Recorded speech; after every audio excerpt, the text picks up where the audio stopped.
I think a lot of people didn't necessarily like the how deliberate the tonal shifts were. And it's a dangerous game to play a genre. A lot of people try to make genre bending films.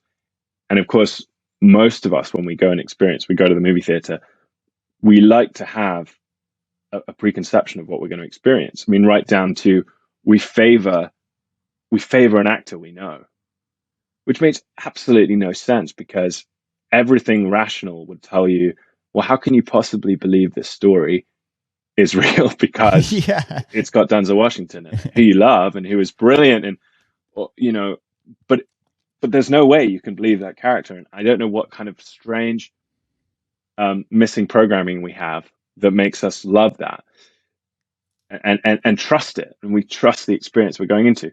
So of course, when you're dealing with a score that and a movie that itself is shifting, it's really undermining that kind of safe space that you're sort of wanting.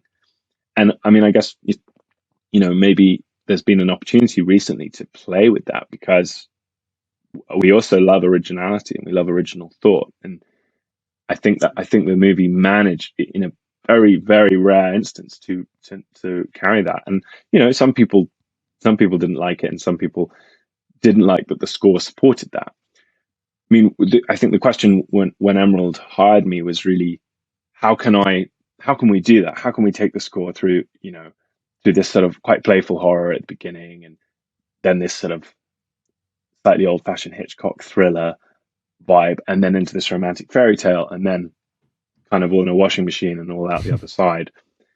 And and that's I think really where she looked to me. And I mean, she and music supervisor Sue Jacobs, obviously it was Emerald's first film. She's got an unbelievable instinct. She's not, regardless of protocol or what people have done in the past. She's somebody that just intuitively is very intelligent. She just has this intuitive intelligence. But I think it was also great that she was supported by Sue Jacobs, an experienced very wonderful experienced music supervisor who said, yeah, let's try this idea with a unified theme, because if we have a bit of a unified theme, we can get like a spine to the score that will kind of track through the movie. And of course, the movie was, sonically very complex and really quite busy. I mean, it had a lot of songs, and so although there is tonal shifts in the score, there is a theme that kind of pulls it together. Or and sometimes that theme's reduced just to an accompaniment of two notes, and a vocal pad that we made to really signify Nina. So it was, that was sort of the approach, but it was a very unusual challenge for me. And but I think I had enough of a sort of thematic training that I kind of knew how to find something that, and also was sort of maybe a little bit different. I didn't want to go into a kind of super chromatic, although there were nods to Emerald felt in my demos early on that there was sort of a nod to Hitchcock. That's what she really liked.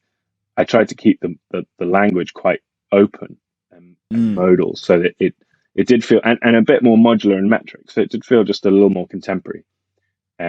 So yeah, it was a wonderful, wonderful journey, and the best really best outcome you can hope for being part of a movie that people see it and they get the message, because that's really what our job is to support that thing, and not and then you can only hope that people like the music on its own.